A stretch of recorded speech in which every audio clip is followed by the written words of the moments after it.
The honourable member will have 2.5 minutes to conclude his speech after a question period. Statements by members. The honourable member for Kitchener Centre. Thank you, Madam Speaker. Across Waterloo Region, we have a thriving community of Black entrepreneurs, and it hasn't happened by accident. We're lucky to have programs like Liftoff, hosted by the Canadian Caribbean Association of Waterloo Region and led by Dr. Trevor Charles.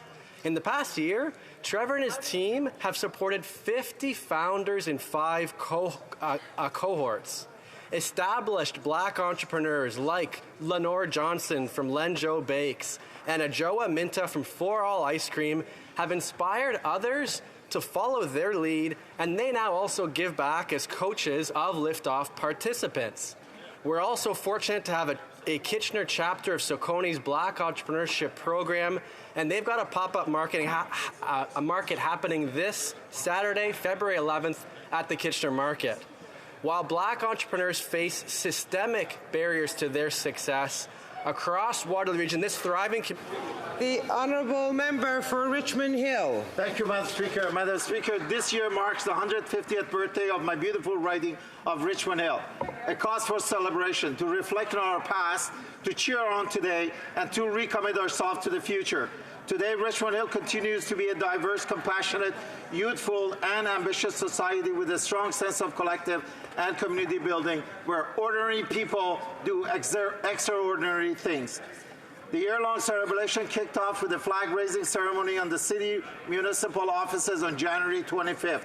Last Saturday, we celebrated the 54th year anniversary of Richmond Hill Winter Carnival when I announced $60,000 funding from the federal government. This milestone anniversary celebration continues through Richmond Hill Public Library program, including City Saturday and the Starfish Project, the planting of 150 native trees at Lake Wilcox Park, 3 community art projects, a heritage summit at Richmond Hill Centre for the Performing Arts hosted by Richmond Hill Historical Society.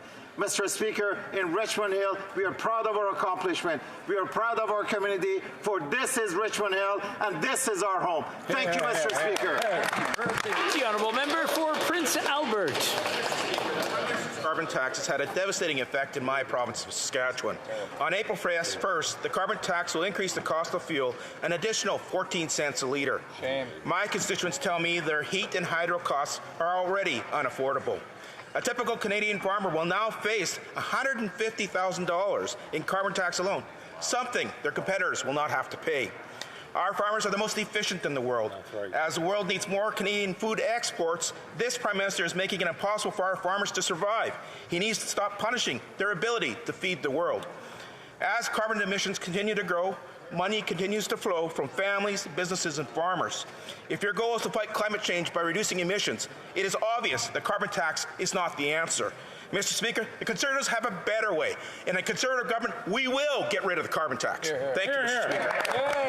Member for St. John's East. Mr. Speaker, my Conservative colleagues across the aisle have begun paid advertisements in my riding that are misleading. So let me clarify for those across the aisle. The facts are, climate change is real. Second, we must move ahead with decisive climate action, and 8 out of 10 families in St. John's East will receive more money back than they pay in. That means a family of 4 will get $328 back every 3 months. So let me be clear. The federal system only replaces the provincial system on July 1st. Our approach will put more money back in the pockets of Canadians. So why do the Conservatives want to take these checks away from Canadians? We need to look no further than the southwest coast of my province and the devastating effects of Hurricane Fiona. Canadians want solutions, not more empty slogans and scare tactics from the Conservatives. L'honorable député de Drummond. The honourable member for Drummond. The Haiti House, Maison d'Haïti, is celebrating its 50th anniversary on Saturday. It started out as a summer project, but has evolved into 5 decades of community work, basic literacy education, integration, welcome services, and the revitalization of the Saint-Michel neighbourhood. These are crucial services that are generously offered both to our very large Haitian community and to Quebecers from all over the world. Over the years, the Haiti House Maison d'Haïti has also been involved in major struggles such as the feminist movement, the fight against racism and discrimination, and access to work for all. Several people have marked its history: Ernst Gressot, Max Chancy, and Adeline Magloire-Chancy, who the House itself considers responsible for its creation, its very DNA. Also, Célie Toussaint, director for over 30 years, and Marjorie Villefranche, who was director of programming for over 30 years. On Saturday, let's take the opportunity to celebrate with the Haitian community. Let's celebrate 50 years of building bridges between Quebecers of all origins. Join the party at Tohu starting at 10:30 on Saturday. And happy 50th to Maison d'Haïti. The Honourable Member for Kitchener Centre. Thank you, Mr. Speaker. Across Waterloo Region, we have a thriving community of Black entrepreneurs, and it hasn't happened by accident. We're lucky to have programs like Liftoff, hosted by the Canadian Caribbean Association of Waterloo Region and led by Dr. Trevor Charles. In the past year, Trevor and his team have supported 50 founders in 5 different cohorts. Established Black entrepreneurs like Lenore Johnson from Lenjo Bakes and Ajoa Minta from For All Ice Cream have inspired others to follow their lead, and they now also give back as coaches of Liftoff participants. We're also fortunate to have a Kitchener chapter of Saucony's Black Entrepreneurship Program, and they've got a pop-up market happening this Saturday, February 11th at the Kitchener Market. While Black entrepreneurs face systemic barriers to their success, across Waterloo Region, this thriving community of founders is another example of Black excellence. The Honourable Member for Nickel Belt. Monsieur le Président. Mr. Speaker, Nickel Belt, Greater Sudbury is privileged to work with many community-based social, cultural, and educational organizations. Organizations such as Collège Boréal, the University of Sudbury, ACFO Greater Sudbury, Place des Arts, Le Voyageur, La Nuit sur l'Étang, West Nipissing, Cano, NWT, and the Francophone school boards that contribute to the development of the Francophone community. In 1971 was the creation of the first public high school named Franco-Cité, in Sturgeon Falls. There, student activists took control of the school for several days. In January of this year, at that school, Franco-Cité, we announced that for the first time, in 2022, we reached our target of 4.4% Francophone immigration outside of Quebec. This is why it's necessary to work together to pass Bill C-13 as quickly as possible. C-13 will help us promote and further defend linguistic minorities from coast to coast to coast. It's a bill that will promote French and protect all official language minority communities in Canada. Thank you. The Honourable Member for Coast of Bay Central, Notre Dame. Mr. Speaker, Japanese purchases of Russian snow crab nearly doubled in 2022 year over year. Traditionally, Japan would purchase about 40% of Canada's snow crab. Last year, it purchased a fraction of that and chose to dramatically increase its purchases from Russia, while inadvertently supporting the Russian war machine. While Japan, a G7 partner and ally, continues to purchase Russian crab, 30% of last year's Atlantic Canadian snow crab sits in inventory. Another G7 partner, the United States, decided to ban Russian crab last June in an effort to defund the Russian war in Ukraine. My Conservative colleagues and I have had several meetings with Japanese officials to express the need for allies to support each other in trade where possible. Mr. Speaker, it's time for the Liberal Minister of Global Affairs and the Minister of Trade to pressure the Japanese on their moral obligations as G7 partners and support the Atlantic Canadian snow crab industry at the same time. Support Atlantic Canadian. The Honourable Member for Kingston and the Islands. Mr. Speaker, I rise today to recognize Pabna Varma, an outstanding citizen and community leader from my riding of Kingston and the Islands. Pabna has just announced that she will step down from her position as CEO of the United Way of Kingston, Frontenac, Lennox, and Addington at the end of August. Since 1999, Pabna's leadership has inspired record annual fundraising campaigns and successful local initiatives. A true community partner, Pabna has been a leader in addressing complex issues like food insecurity, poverty reduction, addictions, addictions and mental health and homelessness.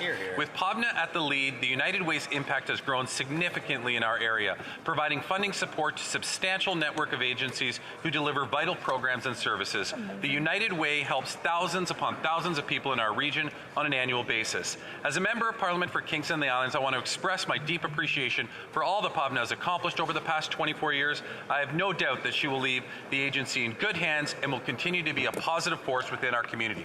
Best of luck on your future endeavors, POBNA. L'honorable député de Saint-Laurent.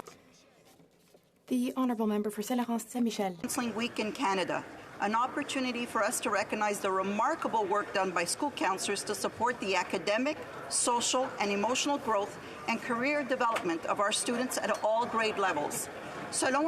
According to a survey conducted by the Mental Health Commission of Canada, the greatest challenges that our youth face are as follows: feelings of isolation, feelings of loneliness, limited access to mental health resources, and limited access to other health-related supports. Listening, focusing on positive solutions, and working hand in hand with parents and teachers, school counselors provide students with tools they need for everyone to overcome their challenges and reach their full potential.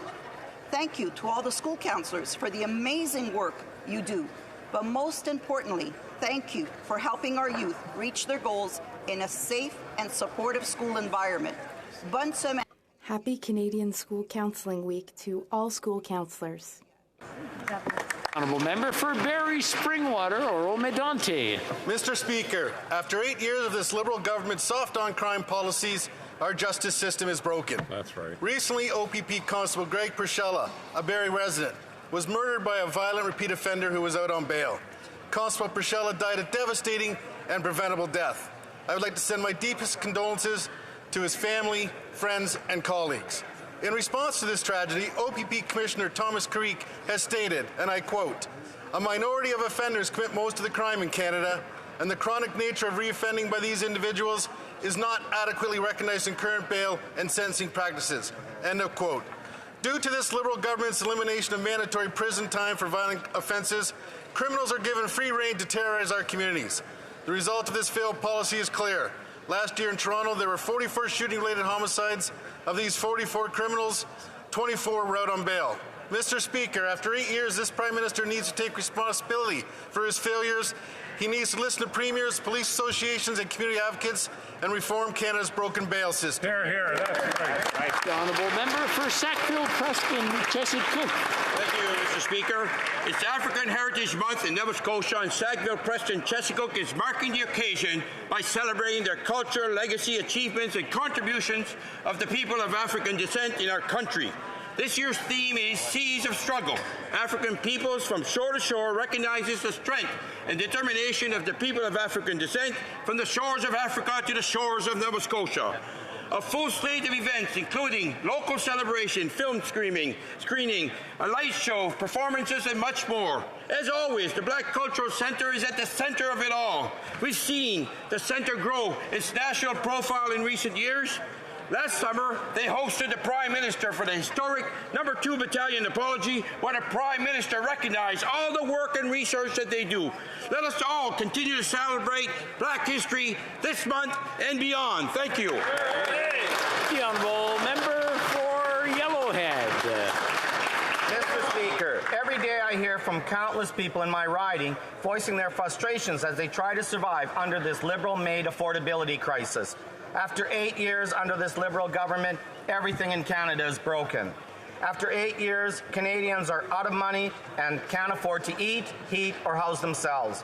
And just when you think it can't get any worse or more expensive, the carbon tax again is increasing on April 1st. It's no surprise Canadians are turning to their food banks, as this is the only means to feed their families. After 8 years, this government has plagued the country with travel woes, passport and immigration backlogs, and affordability crisis.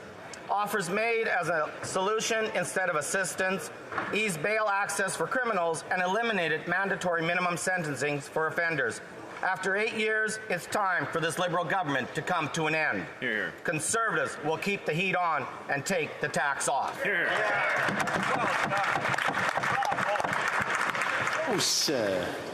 The Honourable Member for Beauce. Mr. Speaker, after 8 years, the Liberal government has only made life more difficult for Canadians. Their ideological policies and lack of leadership are affecting all Canadians, and things are just getting worse. After 8 years, this government has yet to fix immigration issues. People are waiting months, even years, to get a response from IRCC, and this is taking a huge toll on families and small businesses. After 8 years, Service Canada is still unable to process passport and employment insurance applications. This leaves the most vulnerable Canadians without enough money to put food on the table. After 8 years, this government continues to hurt farmers with its ridiculous policies that increase production costs and drive Canadians to use food banks now more than they ever have before. After 8 years, inflation is at an all-time high. The carbon tax is making everything more expensive. The government doesn't realize that this ineffective policy is not working. A Conservative government with our new leader, we would put Canadians back in charge of their lives. Enough is enough, Mr. Speaker. It's our turn now. The Honourable Member for Laval-Les-Îles. Mr. Speaker, I am deeply saddened by the tragedy which occurred yesterday in Saint-Rose, Laval. St. Augustine defined the nation as a multitude of rational beings united by the shared objects of their love. In my opinion, the object that unites us the most is family. This is a dark moment in Laval, in Quebec, and everywhere in Canada. We are here for you. We were with you yesterday, we are with you today, and we will be with you tomorrow. Thank you to all the first responders and to all those who helped yesterday. I also want to pay special tribute to the daycare and school employees who went to work this morning. They went to work to brighten the days of our littlest ones. Our littlest ones deserve love, care, tenderness, and safety. This tragedy reminds us that we must not let the darkest parts of us outweigh the brightest parts in us. My thoughts and my prayers are with my constituents and with the victims. Thank you, Mr. Speaker. The Honourable Member for Churchill-Chuatnik-Aski. Mr. Speaker, today Canadians for Tax Fairness released a damning report on how the richest corporations in Canada use the Canada Emergency Wage Subsidy to get richer and avoid paying taxes. The report shows most of the large Canadian corporations that took public subsidies during the pandemic used tax havens, paid out dividends to shareholders during the pandemic, increased their total dividend payout, did share buybacks, and actually reduced their overall employment. Once again, Canada's political and corporate elite are lining up at the trough to use public money for their own private gain. When it comes to tax fairness, it's Liberal Tory, same old story. They don't stand up to these corporations. They refuse to bring in a windfall tax, refuse to increase the corporate tax rate, refuse to go after their friends who use tax havens. Canadians have had enough. Working people and people on fixed incomes are struggling, and only the NDP is calling for action. It's time to stand up to corporate Canada and take back what they owe Canadians. The Honourable Member for Salaberry-sur-Roi. Mr. Speaker, today we are in the middle of Suicide Prevention Week in Quebec. And I warn you in advance that this year's theme is a heavy one. The theme is, prevention is better than death. Mr. Speaker, we cannot say it often enough. To help prevent suicide, we need to talk about it.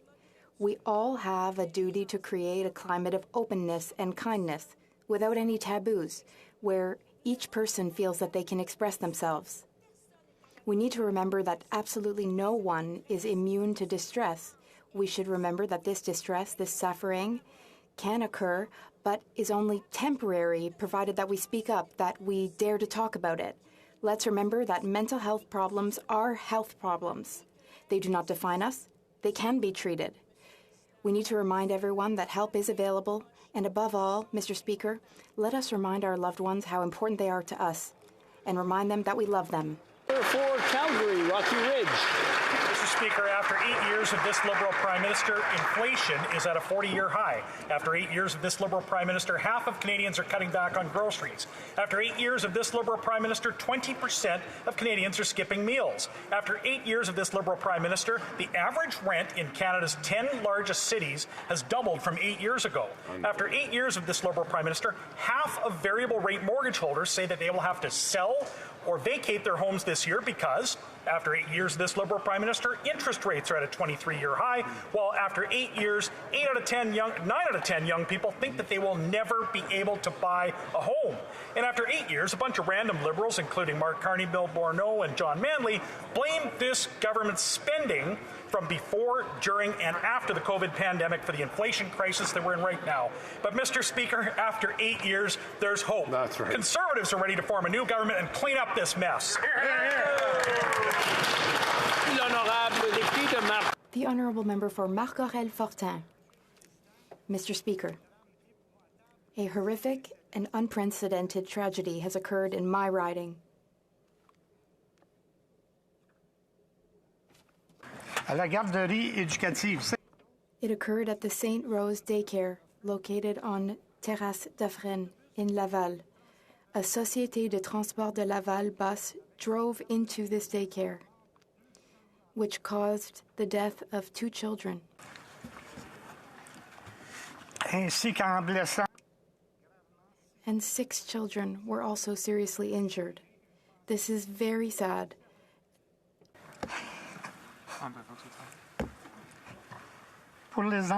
My thoughts are with the children, their families, and the daycare staff. I am deeply saddened. I want to thank the first responders, firefighters, police officers, paramedics, and the community members who were present at the scene. Thank you to many colleagues from all political parties for their condolences and support after this unspeakable tragedy. I extend my deepest condolences to the affected families. Thank you.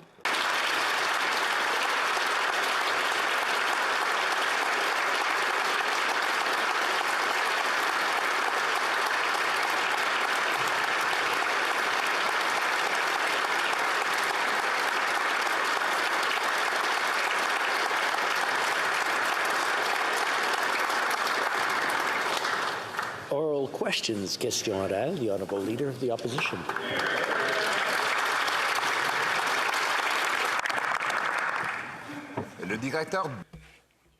The Parliamentary Budget Officer this week criticized the fact that the government decided that it's not worth going after the $15 billion in overpayments to big corporations that they received for salary help. That's money that they should not have received. That's money that's coming out of the pockets of Canadians. It's the equivalent of $1,000 for every Canadian family. When will the Prime Minister finally go get the money that was illegally given to these major corporations? The Honourable Parliamentary Secretary. Mr. Speaker, I'll remind the Honourable Member, and he has access to it, that's the public record. Last week at the Public Accounts Committee, the Commissioner of the CRA made clear that verification work with respect to determining eligibility for the various COVID emergency programs is ongoing. It was the CRA public employees who in a very focused way, helped to administer the various programs in place during COVID, and it's them now that are carrying out the vital verification work. This work is taken seriously. It's fiscally responsible approach. He voted for it. Let's continue. The Honourable Leader of the Opposition. Well, no, the Prime Minister's top tax collector, Bob Hamilton, the Commissioner of CRA said, quote, it wouldn't be worth the effort to review and recover every of the $15.5 billion paid out illegally to these corporations. Wouldn't be worth the effort. $15 billion equals $1,000 for every single household in Canada. Wow. Money taken from working-class single moms who can't feed their kids and given to wealthy corporations with connections to this government. Why won't they take back the money that was illegally taken and give it back to Canadians. The Honourable Parliamentary Secretary. Mr. Speaker, the opposition leader talks about Canadians. Where was he at the height of the pandemic when Canadians needed their government? He was talking about an austerity agenda. He was talking about cuts. He wasn't behind the various programs that helped to sustain this country. The work of the CRA continues, as I mentioned before. It's ongoing, it is serious, it's focused. In fact, you should check the record. In November of 2020, it was he and his party that voted to stop that work on the part of the CRA. Thank you very much. The Honourable Leader of the Opposition. That's absolutely false. Where was I? I was in this House telling the government that they shouldn't pay wage subsidies to corporations that were wealthy enough to pay out dividends, bonuses, and share buybacks. That's where I was. And now we find out that it gets worse, that there were 37 corporations that received the wage subsidy worth $81 billion who paid out dividends to their wealthy shareholders. This was not money for workers. It was money for the wealthy.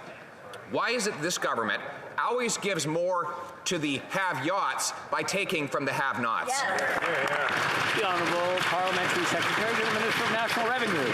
Mr. Speaker, again, when it comes to vital COVID programs that help to keep businesses going, he was against all of that.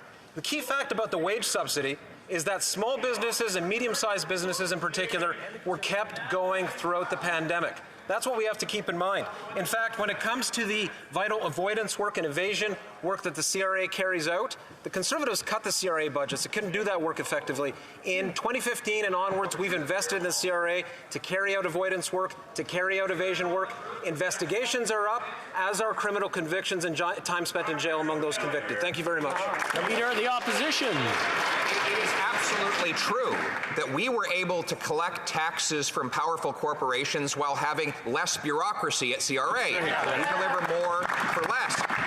By contrast, this Prime Minister's top tax collector says he doesn't have the resources to go after the $15 billion the Prime Minister gave in wage subsidies, illegal wage subsidies to these powerful corporations. This is an agency that has added 10,000 additional tax collectors. Wow. Right. What are they doing? Going after the little guy. Why won't they go after the Prime Minister's corporate friends instead? The Honourable Minister for Family. Mr. Speaker, if we want to talk about the little guy, I've been talking to small businesses and charitable organizations across this country who say to me every time I meet with them, thank you for the Canada Emergency Wage Subsidy. We would not have been able to keep our doors open. We would not have been able to keep our people employed had it not been for this vital and crucial support at the height of the pandemic. Unfortunately, we have the Leader of the Opposition who said we don't want big government. We don't want to help Canadians during this time. Well, Mr. Speaker, we took a different approach. We were there for Canadians when they needed us, and we'll continue to be there. Thank you, Mr. Speaker. Leader of the Opposition. She should talk to her fellow colleague who just admitted that I voted in favor of supporting small businesses during the pandemic. But we, on this side of the House, are against fraud. There's been $15 billion in overpayments given directly to the largest corporations who should not have received it. And now the Prime Minister's top tax collector says that he's not going to go after the money. He'll just leave it in the hands of those corporations. This money equals $1,000 for every household in Canada. Why do they put the burden on the Canadians who are drowning in debt rather than the powerful corporations that are swimming in profit? The Honourable Minister of Tourism. Our government is against fraud as well, and for every dollar that we invest in the Canada Revenue Agency, we get $5 back in people that have avoided their taxes. That is a fantastic return on investment, Mr. Speaker. And let's be clear, CRA is working hard to get back the wage subsidies that were given to people in error. Mr. Speaker, our government also put place regulations to make sure that companies that put money towards profits have those monies clawed back. Mr. Speaker, a windfall tax on the banks and insurance companies as well. We're doing the right thing. We're sticking up for Canadians. The The Honourable Member for La Prairie. Mr. Speaker, yesterday the Prime Minister refused to denounce the disinformation on the French language charter at the Official Languages Committee. He even refused to correct that disinformation to reassure Anglophone Quebecers on the real effects of C-13 and Bill 96. So he's not denouncing the disinformation, he's not fixing it. If he's not denouncing it or fixing it, that means he approves it. Mr. Speaker, at the end of the day, is the position of the members for Saint Laurent, Westmount and Mont-Royal on French in Quebec also the position of the Prime Minister? Is that his position? The Honourable Minister of Official Languages. Thank you very much, Mr. Speaker. Mr. Speaker, we were very clear. Our government is the first government to recognize the importance of French across the country, including in Quebec, and that's why we're moving ahead with Bill C-13. We've been very clear in the throne speech. Our government and the Prime Minister has also been very clear that we are moving forward with this bill to make sure that we do our fair share to protect and promote French across the country and also to protect official language minority communities. Thank you, Mr. Speaker. The Honourable Member for La Prairie. Mr. Speaker, the Prime Minister is dividing. He's dividing Canadians and Quebecers with the nomination of Amira El-Gawabi. He's dividing Quebecers between themselves by telling his gang from the West Island to spread misinformation on the French language charter. Yesterday, he attempted to divide Quebecers and Francophones outside of Quebec by slandering the intentions of the Bloc Québécois. He even found a way to divide his own caucus on the protection of French. You can't invent this. The Prime Minister is fanning the flames of division in his own house, Mr. Speaker. Where is this going to stop? The Honourable Minister. Mr. Speaker, as a proud Acadian who lives in an official language minority community, I am aware of the importance of protecting and promoting French across the country, including in Quebec. That's why, Mr. Speaker, we are moving forward with this bill. It's an ambitious bill that's going to make a difference for our official language minority communities. And once again, I hope that we will have the support of our colleagues everywhere in this House to make sure we can move forward, because people across the country are telling us that they want to see this bill passed as quickly as possible. Thank you. For North Island, Powell River. Mr. Speaker, veterans and their families are concerned about the outsourcing of essential services to Loblaws. My office has been hearing about treatments on hold while contractors reevaluate the veterans' injuries, significant delays in services, trusted providers blocked from delivering services to veterans who desperately need them. And this contract is costing taxpayers 25% more and delivering less. Veterans deserve better. When will the Liberals actually start serving veterans instead of greedy for-profit companies? The Honourable Parliamentary Secretary. Speaker, we have been the government here supporting veterans since the beginning. In 2016, we invested since 2016, over $11 billion to support veterans, including lots of different programs to support those veterans. Let it be Chronic for Life Center of Excellence for Chronic for Life. Let it be Pension for Life. We have been there since the beginning to support veterans, and we will be there right through as we continue as government. Thank you. The Honourable Member for Courtenay Alberni. Mr. Speaker, Canadians are struggling with their mental health. Levels of anxiety and feelings of isolation are at all-time highs, but accessing help is nearly impossible. Costs for therapy are sky high and out of reach. Publicly funded services have long waits. People have nowhere to turn. Yet the Liberals' new healthcare deal with the provinces doesn't guarantee money for mental health, and after 2 years, a single cent hasn't been spent on the Liberals' promised Canada mental health transfer. It's broken promise after broken promise. Will the minister commit today to delivering on the Canada mental health transfer? The Minister for Mental Health. Mr. Speaker, Canadians should be able to access timely, evidence-based, culturally appropriate, and trauma-informed mental health and substance use support services to support their well-being.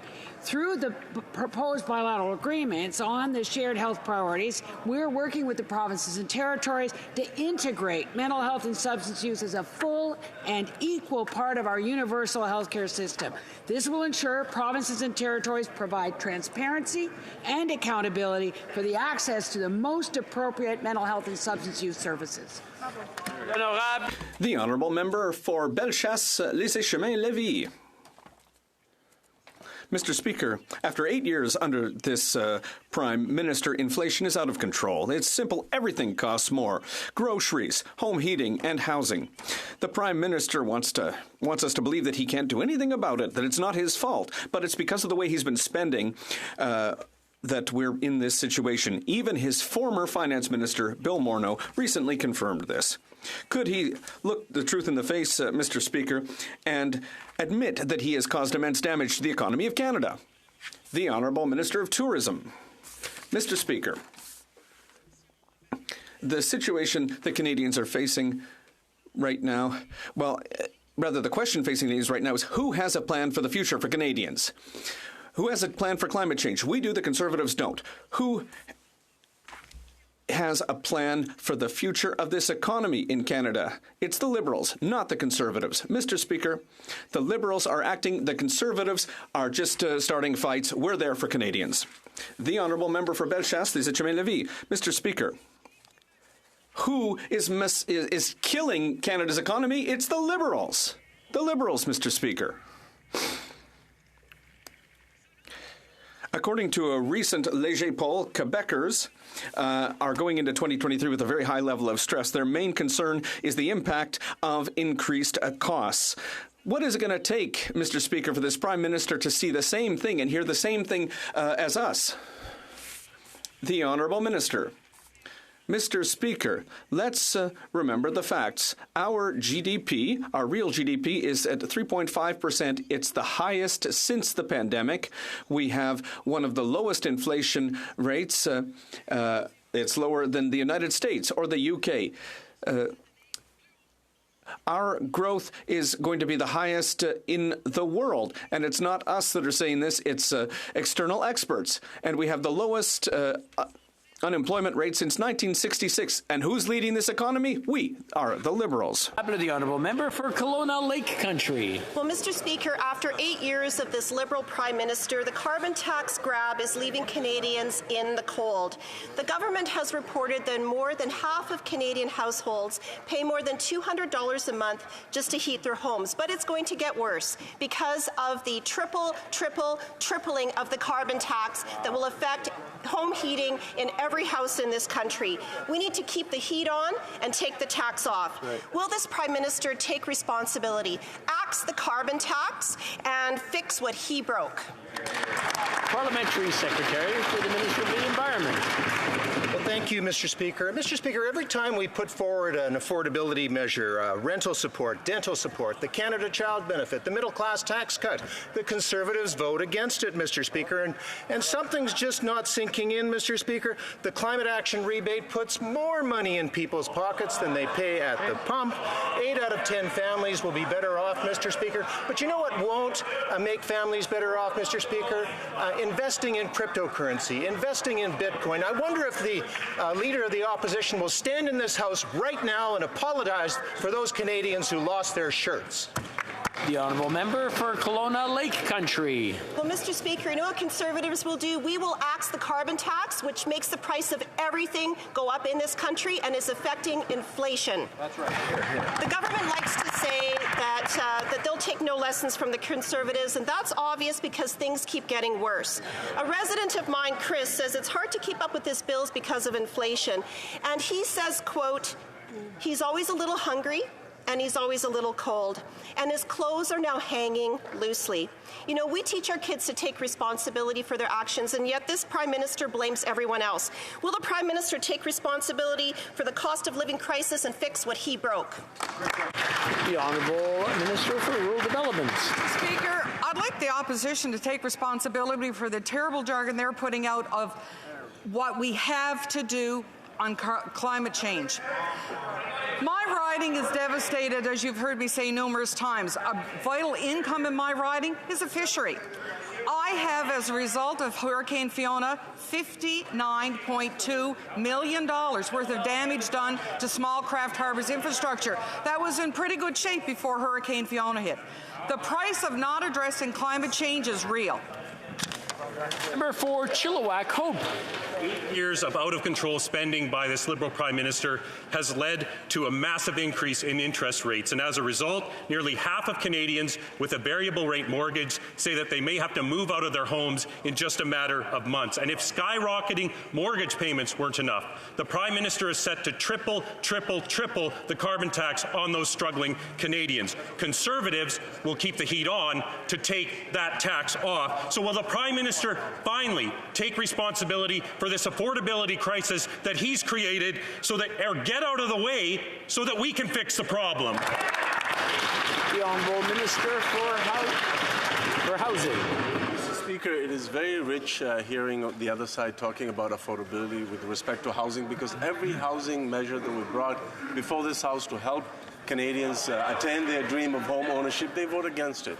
Whether it is the $200 million rent-to-own program, whether it is the first-time homebuyer tax-free savings account of up to $40,000, whether it is doubling the tax credit for first-time homebuyers, or whether it is the ban on foreigners owning Canadian residential real estate, they vote against all those measures. Yet they try to stand here and say that they support Canadians when it's clear that they don't.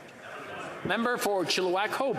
Mr. Speaker, that minister needs to get out of this Ottawa bubble. He keeps talking about government programs, but he's not listening to Canadians. Canadians who have seen their rents double after 8 years of this Prime Minister. Canadians who are now facing the prospect of having to move if they have a variable rate mortgage after 8 years of this Prime Minister. Canadians who can no longer afford to put food on the table with 40-year highs in food prices. 1.5 million Canadians lined up at the food bank. Why don't they take responsibility and cut the carbon tax and give Canadians a break? Yes.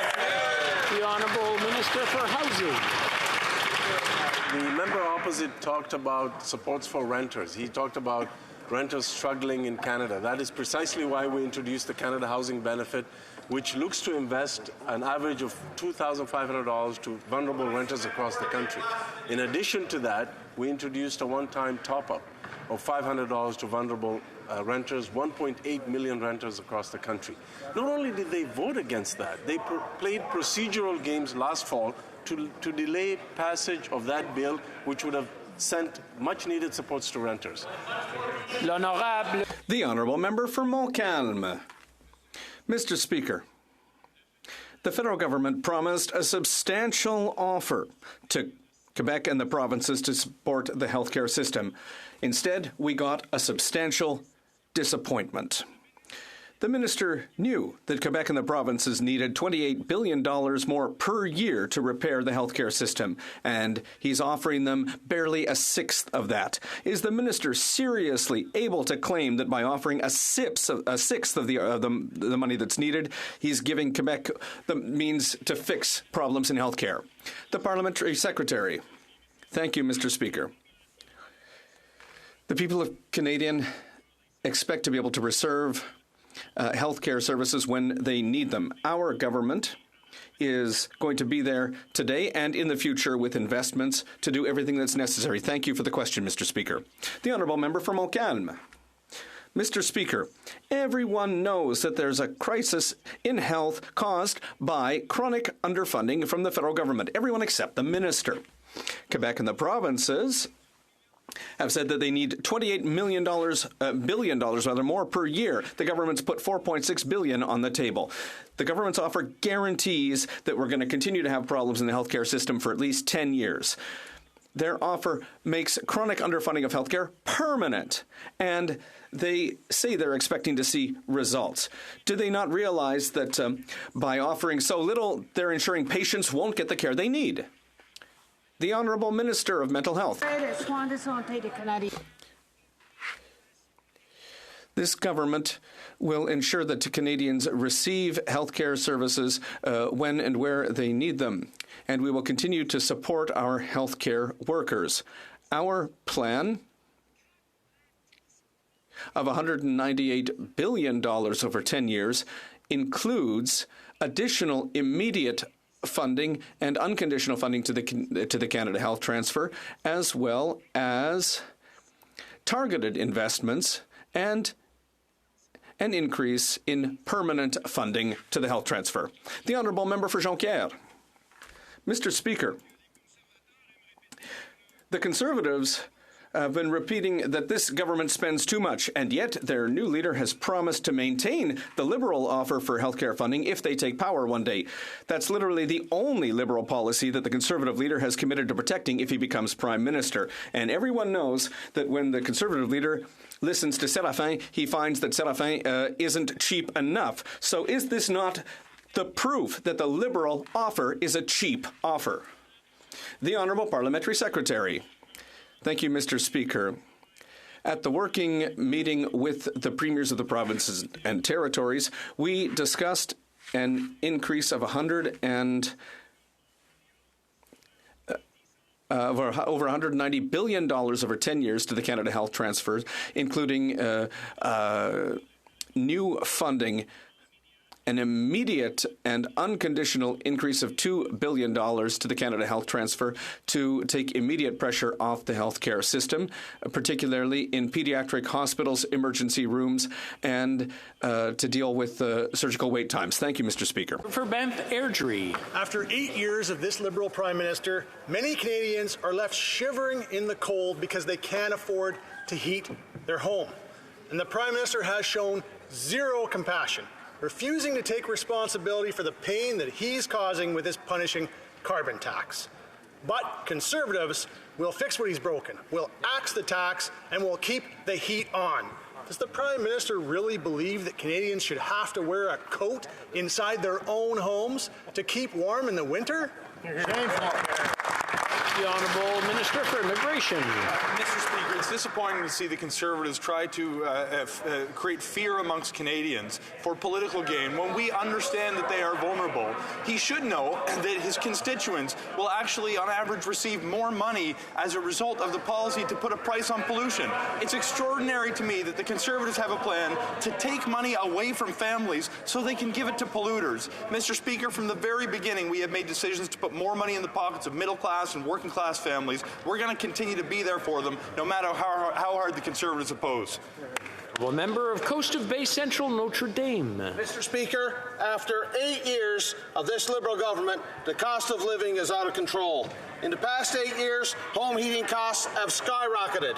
To add insult to injury, this Liberal government is going to triple the carbon tax. The Parliamentary Budget Officer says carbon tax is a net financial loss for most Canadians.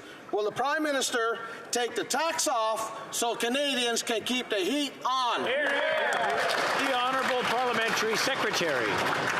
Thank you, Mr. Speaker. And it's really disappointing to hear from the other side because months after the worst disaster, the worst climate disaster in Atlantic history, the Conservatives want to take away a measure that will actually fight pollution and put more money in people's pockets. Mr. Speaker, the honourable member was even mocking some of the measures we want to introduce to help Atlantic Canadians transition away from dirty foreign oil to cleaner forms of energy. And that's because, Mr. Speaker, they have no plan for climate change. They have no plan for affordability. They have no plan for the economy. The Honourable Member for Coast of Bay Central, Notre Dame. Disappointed, Mr. Speaker. I'll tell these Liberals who are disappointed. Atlantic Canadians.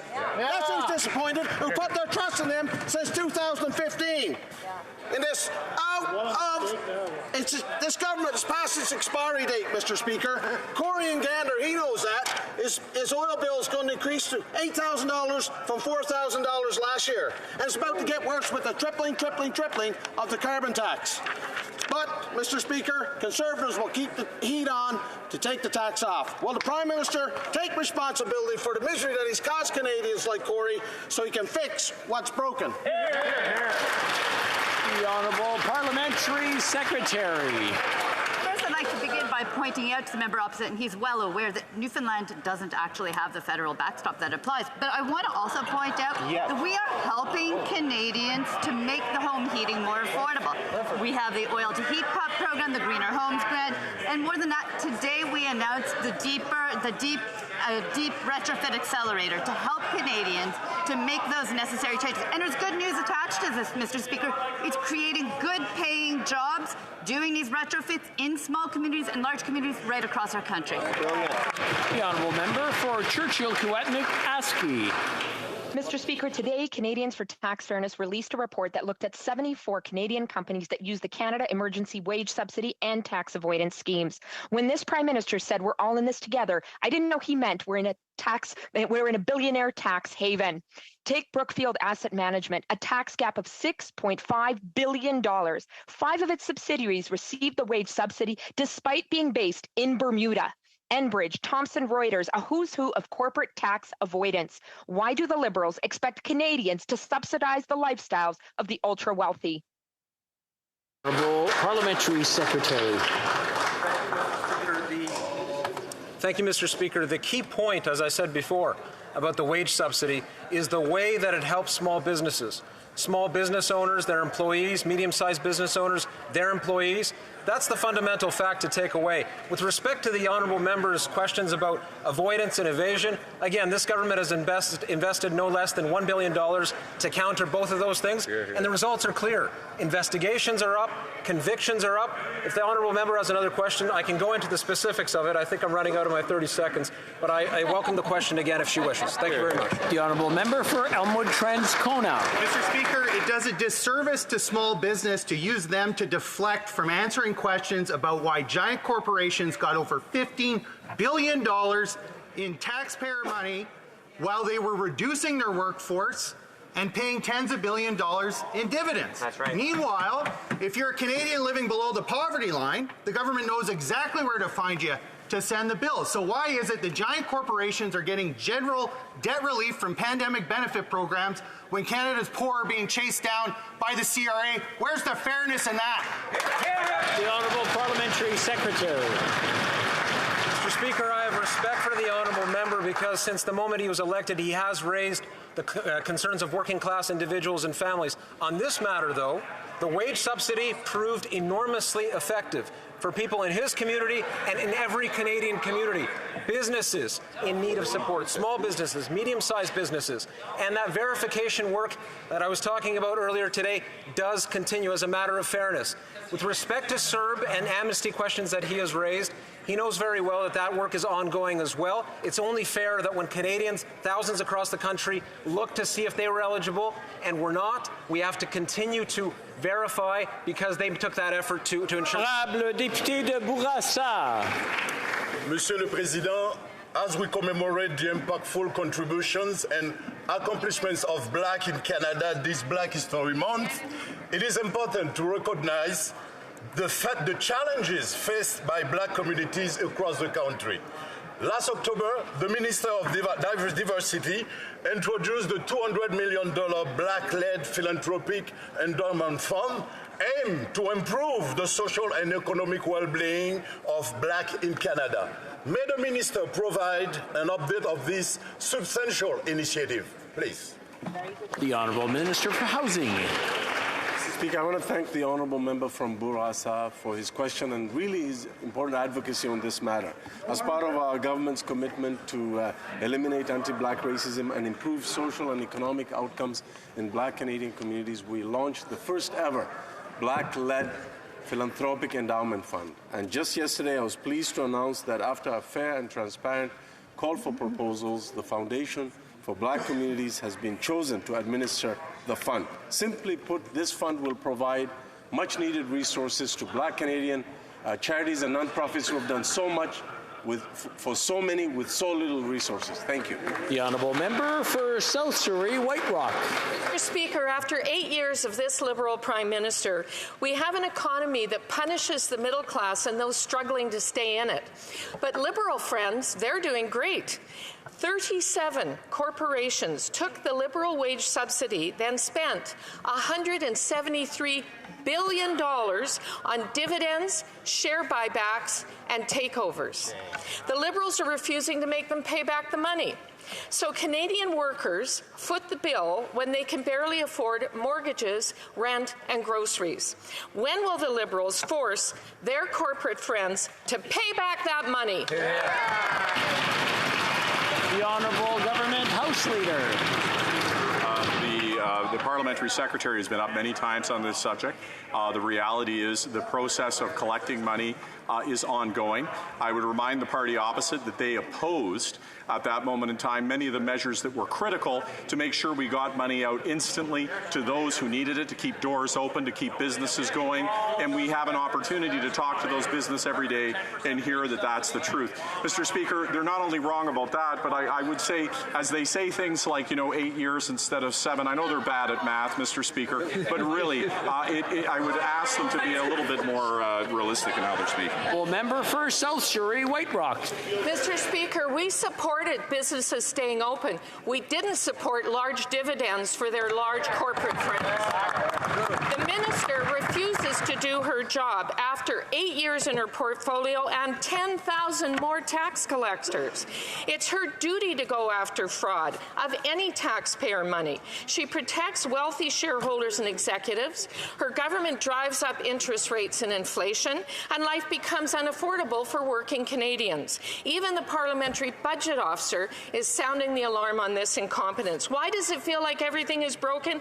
Because the Prime Minister won't do his job, so will he get out of the way and let Conservatives... The Honourable Parliamentary Secretary.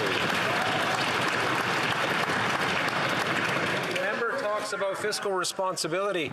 When Conservatives continue to make the case, unfortunately, that crypto poses some kind of promising future for Canada, this government has introduced and will continue to do the vital work of standing by Canadians through the pandemic and into the future. With respect to what the member raises on evasion and avoidance work, just with respect to the Panama Papers and the response, 900 individuals identified as subjects of concern by the CRA, 160 audits are underway, and 200 audits have come to completion. The work continues, Mr. Speaker. The honourable member for Mégantic-Clérable. Mr. Speaker, after 8 years of this Prime Minister, nothing is too good for Liberals. For Liberal friends, the middle class is finding hard to pay their bills, but it's Klondike for large corporations. 37 corporations have asked for billions of dollars of wage subsidies, and what did they do with that money? Well, they gave themselves bonuses. In our riding offices, we have people who call us to say that the CRA is at their heels. But the CRA is doing nothing against large corporations. Will the Prime Minister finally step up to the plate and reimburse Canadians, Mr. Speaker? The Honourable Minister for Tourism. The Parliamentary Secretary was right in his answer earlier. The CRA continues its auditing of wage subsidies. Our government implemented regulations, specific regulations, to regulate the abusive use of wage subsidies, including those that were used to buy shares and for bonuses. We will find people who committed fraud. We will defend Canadians. We are here to deliver for Canadians. That is what we are here to do, and that's what we will do. The Honourable Member from Mégantic-Clérable, after 8 years of this government, they don't even know what's happening in their own department and in their own government. The CRA Commissioner stated that there was no point trying to recoup $15 billion that was disbursed to companies. If the CRA Commissioner said that, it's not me. They're following the example of this Prime Minister for the past 8 years. Will the Prime Minister ask his minister to finally do her job and get the money back? Or perhaps they should let us take their place. The Honourable Minister. Mr. Speaker, it took us 7 years and a few months in order to repair the harms of the previous Conservative government. And we will continue to rectify their wrongs. When they claim that they are helping Canadians, we are actually helping Canadians. We have a strong economy. We are helping Canadians. They will cry and wail, but we will deliver on this side. The Honourable Member for Saint-Hyacinthe-Bagotte. Mr. Speaker, Joe Biden, in his State of the Union address, had some bad news for Quebec. He announced that he was reinforcing his protectionist Buy America policy by promising that all infrastructure projects would use only American materials. The first thing he named was softwood lumber. So do you think Ottawa is on the verge of settling the trade dispute, Mr. Speaker? Biden is not concerned about keeping the free trade agreement he signed. He even says so publicly. So when he comes to Ottawa in March, will the Prime Minister defend our industries, including Quebec's forestry sector? The Honourable Minister for International Affairs. That important question. The answer is we will always defend Canadian industries. We will always defend the softwood lumber industry in that sector. We just met with the American president not that long ago. We agreed that Canada and the United States have an important trading relationship. We do about $4 billion worth of trade a day. We are competitive, the most competitive in the world, and we're fighting climate change. And when the Americans do business with Canada, workers benefit because of good labor, good paying jobs in both countries, and we're fighting climate together, and we're going to keep doing that. The Honourable Member for Saint-Hyacinthe-Bagotte. Mr. Speaker, American protectionism is worrying all of our industrial sectors. Right now, a Quebec company, for example, that has, let's say, $50 million to invest in its development, well, it's hesitating now. It's wondering whether it should grow in Quebec or whether it should develop south of the border in the United States for fear of being excluded from American contracts. Biden's speech is an incentive for our companies to relocate south. So, when the Prime Minister meets with Biden in March, will he stand up for Quebec's economy and remind the Americans that they have obligations? The Honourable Minister for Sports. Mr. Speaker, I would like to reassure my colleague we have always defended Quebec and Canadian industry, and we will always continue to do so. We believe in the importance of softwood lumber, the importance of developing tomorrow's economy in order to have a class of choice when it comes to electrification of transport. We have great things to come for Canada. We are very well positioned. We're ahead of the Americans, and we're ahead of the world, and we'll continue to defend our spot in tomorrow's economy. The Honourable Member for Charlebourg-Haute-Saint-Charles. Mr. Speaker, after 8 years of this Prime Minister, corrupt companies are still welcome to do business with this government. Deputy Minister Paul Thompson has said that a Canadian company would not be eligible for federal contracts if one of its affiliates had been convicted of a crime, but he also claims that McKinsey does not meet the criteria to be banned. But because of McKinsey's complicity, many thousands of people have died from opioid overdoses, and many more lives have been destroyed. When will the Prime Minister finally take responsibility for this mess?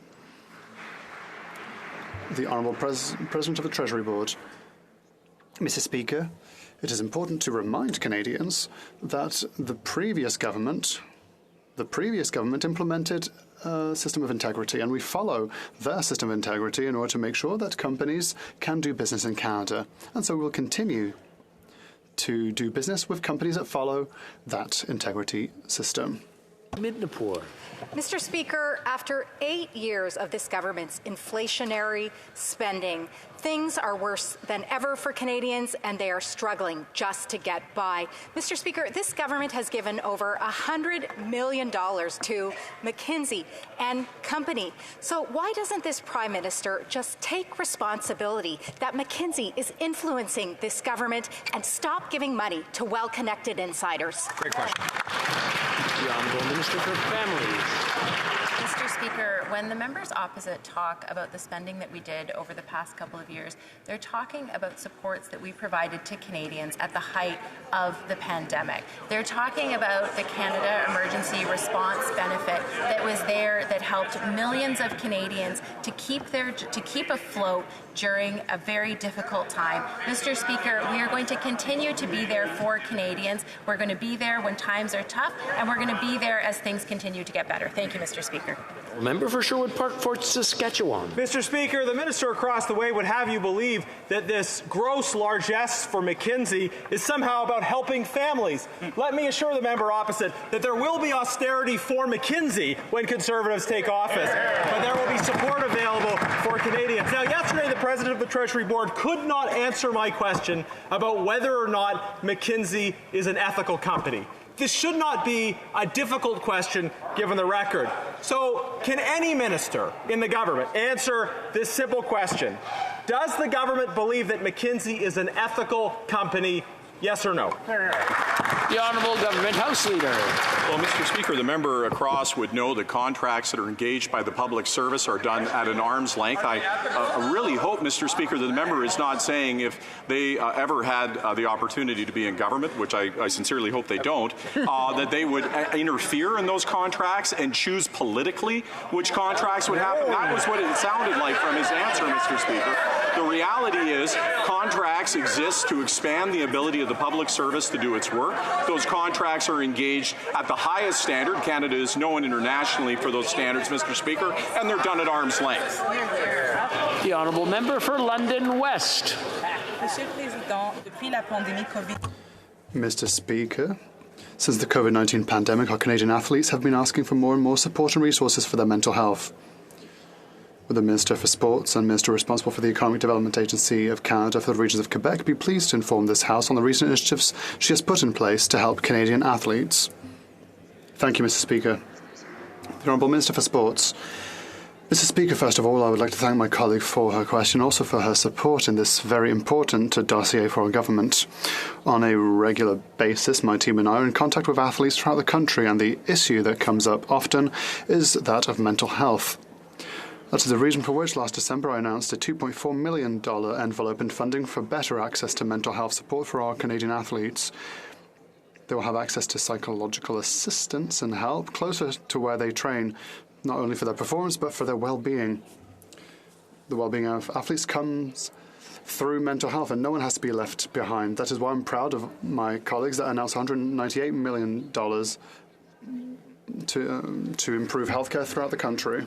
Parkland. Well, Mr. Speaker, after 8 years of radical liberal experiments with our justice system, Canadians are less safe than ever. OPP Commissioner Thomas Carrick, along with all of Canada's premiers, are sounding the alarm. Soft on crime, liberal bail policies mean that there are more violent repeat offenders on our streets than ever. The consequences of these liberal policies are fatal, and Canadians will not tolerate liberal failure. When will this Prime Minister finally take responsibility and keep these violent thugs behind bars where they belong? The Honourable Minister of Justice. Mr. Speaker, Canadians deserve to be safe and they deserve to feel safe.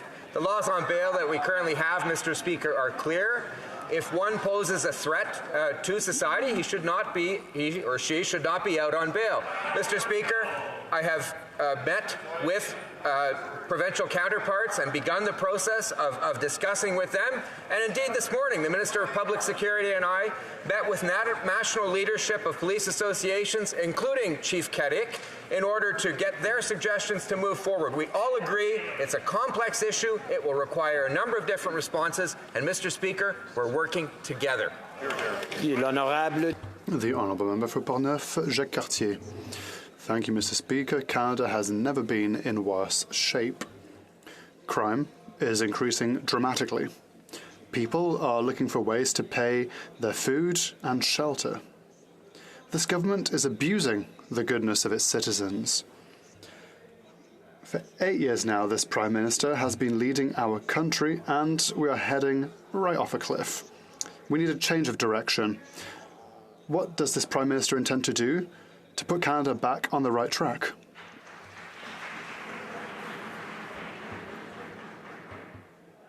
The Honourable Minister for Tourism. Let us go back to facts. This country is the envy of the world when it comes to how we dealt with the pandemic. And Mr. Speaker, have you heard throughout this week, have you heard the Conservatives say things that create panic and anxiety? What we are doing on this side is offering hope. Hope of having solutions, and we bring solutions. They have no plan. We have a plan that will deliver the goods for Canadians with hope for the future. The Honourable Member for South Shore St. Margaret's. After 8 years of this Prime Minister, these Liberals have found a new strategy to kill jobs, and that's to protect mud. These Liberals are proposing to shut down the critical halibut and swordfish fisheries off Browns Bank with a new marine protected area by the end of next year. More than 95% of the ocean floor these Liberals are planning to protect is mud. Apparently, A fishing line 12 feet under the surface of the water is a danger to the mud 270 feet below. Will the Liberal who wants to kill fishing jobs to protect the scarcity of mud and... The Honourable Parliamentary Secretary. Thank you, Mr. Speaker, and I thank the member opposite for his question and enjoy sitting on committee with him. I think it's important to remember there was a time when the Conservative Party was in power and they muzzled scientists, cut DFO jobs, and I believe they just didn't give two hoots about anything related to keeping jobs in community. I will say that when it comes to the fishing and fishing communities, we've invested through the fish harvesters benefit, we've invested in small craft harbors. We know that small craft harbors, jobs, fishing jobs are the lifeblood of Atlantic Canadian communities and communities throughout Canada. We'll continue to fight for them while he continues with his puns. The Honourable Member for Bonavista Buren Trinity. Mr. Speaker, this week is International Development Week, a week that's aimed to inform, inspire, and involve Canadians in Canada's international development efforts. While this week many organizations will be highlighting their efforts, it was reported by the United Nations that around 660 million people may still face hunger in 2030, in part due to lasting effects of COVID-19 pandemic on the global food security. Can the Minister of International Development share with this House how our government will help the most vulnerable? Minister for International Development. Speaker, I want to thank the member for the question. It's important work in development. It's a great opportunity for me to highlight International Development Week and also our international assistance, Feminist International Assistance Policy. Mr. Speaker, our Feminist International Assistance Policy, we fund programs that address food security while giving women and girls equal access to education and resources. And I'll give you an example with this. A study found if women farmers have the same access to resources as men, there would be over 40% reduction of people living in hunger. So, Mr. Speaker, we will continue to fund programs that have a direct impact on reducing hunger around the world and increase women and girls' participation in decision making. Thank you. The Honourable Member for Edmonton Strathcona. Mr. Speaker, relief efforts in Turkey and Syria will need far more support in the coming weeks. Canadian partners are stepping up to help, but they need more support. So far, the government has only announced a matching fund for the Red Cross, but not for the Humanitarian Coalition. Now, the Humanitarian Coalition is a group of 12 Canadian leading international aid agencies that have vast experience in the region and are on the ground right now. Will this government fix the matching fund to make sure that these Canadian organizations can deliver help to those who are displaced, grieving, and deeply suffering right now? Well, Minister. I want to thank the member for the question, and I want to also thank the Humanitarian Coalition, a group of NGOs, Canadian NGOs who do this amazing work. Yes, we have announced a matching fund of $10 million. This is in addition to the $10 million we have already committed. Our needs assessment is currently ongoing, and all options are on the table, whether it's additional matching fund. Also, we will also even consider direct funding to the Canadian Coalition to help the tremendous work that they're doing on the ground. Thank you. The Honourable Member for Spadina, Fort York. Mr. Speaker, in the Hill Times of January 25th, the government House leader stated that in the upcoming session, the government's third priority would be, and I quote, protecting Canada's economy and infrastructure from foreign interference and from the rise of despotism, end quote. Presumably, the House leader includes protecting democracy and the Canada Elections Act among these goals. Can the House leader inform this House how that top priority is coming along? Moreover, is the government now aware of any sitting MP or 2021 federal election candidate who was subjected to foreign interference or who were themselves involved in such illegal activities? The Honourable Parliamentary Secretary. Thank you, Mr. Speaker. Our government has taken the threat of foreign interference very seriously since the beginning that we took office. In fact, we heard just this week that the former ambassador to Stephen Harper was concerned about these things. But if you note, Mr. Speaker, none of the recommendations or implementation of actually protecting our democracy, protecting our institutions, actually began until we took office. Hear, hear. Mr. Speaker, Hear, hear. we will continue to work with all parties and all parliamentarians programs to ensure our institutions remain strong to the ongoing threat of foreign interference. That's all the time we have for a question period today. C'est tout le temps. I would like to draw the attention of members to the presence in the gallery of finalists and winners of the 2022 Arctic Inspiration Prize. The finalists and winners from across Canada's Arctic are recognized for their innovative projects to improve the quality of life in their communities.